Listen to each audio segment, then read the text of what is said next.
Choco, you go down!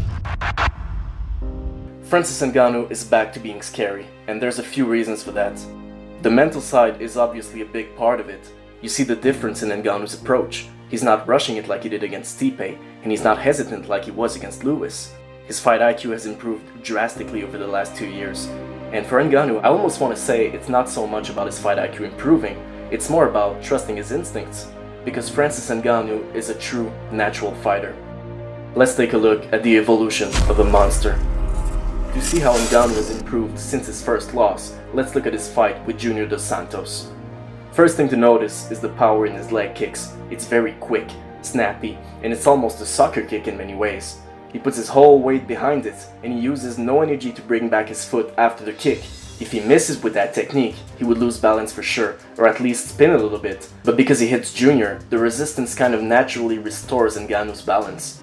Francis said that leg kicks were a big part of his game plan, simply to shut down Dos Santos' movement as soon as possible. And to be honest, it was a very scary part of the fight. Both guys were decimating each other's legs, and it was frightening to watch. So, Junior replies back violently and takes Ngannou off balance. Immediately, it's clear that Junior doesn't want to go to the ground if he doesn't need to, so he lets Ngannou get up. And just saying, he freaking sprung back up like he was a fucking cat. But this is where Ngannou makes a massive adjustment. Ngannou went for a punch as Junior was going for his kick, which resulted in a fall for Francis. So, he realizes that and adapts his timing. From that moment, Francis made Junior very hesitant. Instead of replying back instantly, Ngannou was now waiting for Junior to commit on a technique and countering him with the best punch available to the situation. You see here, Junior attacks and Francis pulls away just a little bit to evade the strike and then go for his own, but Dos Santos sees it and stops himself. He recognized what Ngannou was trying to do, and that's why he was so hesitant for the rest of the fight. It's pretty hard to be aggressive when you have a 265-pound Goliath in front of you who's waiting for your aggressiveness so he can knock you out.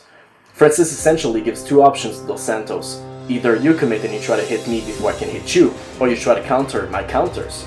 But either way, that counter attack is coming no matter what, and it must be pretty scary to think about when you're in front of that man.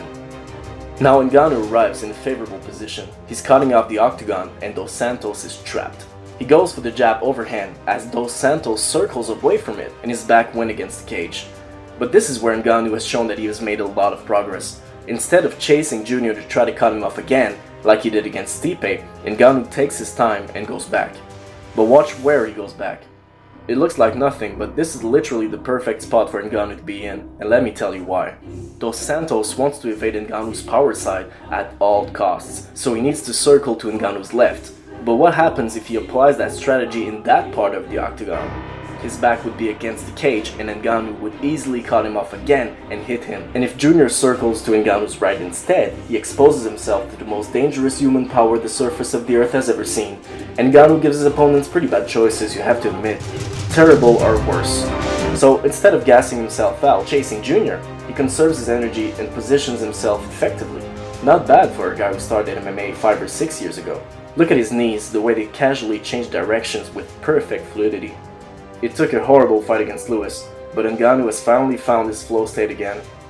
This was a guy who was fighting in his head. This is a guy who's letting his head and his body fight for him. He's not thinking, but rather executing.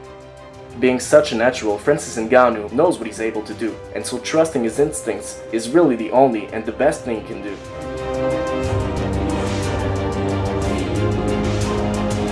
That's a classic Ngannou counter combination. He leans back and goes for that left hook. And that technique is so unusual, I like it a lot. Look, his arm is almost fully extended. And normally MMA coaches will not teach you that technique. But Ngannou uses it so well. He leans back just a bit and he wings that left arm in the direction of your face. This has two advantages. First, no one wants to be hit by any part of Ngannou's arm. So it creates a great defensive space because his opponents need to get out of the way as quickly as possible from that space. Because he's very precise with that left hook, it's nearly impossible to hit him with the overhand right, because to do that you need to be in the high risk zone that Ngannou creates with that tornado left hook. The second advantage is distance management. If he hits you, his distance is set. If he misses in front of you, he knows he's too far away. If he misses behind you, bad news. Thank you very much. And congratulations on the $50,000, the extra bonus. Ngannou doesn't really care what he throws, he just throws it. so that means that pretty much anything is available for him when he decides to attack. The most unbelievable thing about Francis is that once there's an exchange, he's always in a position to hit you. Once he hurts you, he never lets you off the hook. He never lets you out of the danger zone. So if you're fighting him and you feel his power, by the time you realize what's going on, another punch is coming at you. And another one. And another one. You don't have time to reset, and so your only choice is to cover up, literally, by fear of getting killed. And the evolution of this monster is still not complete.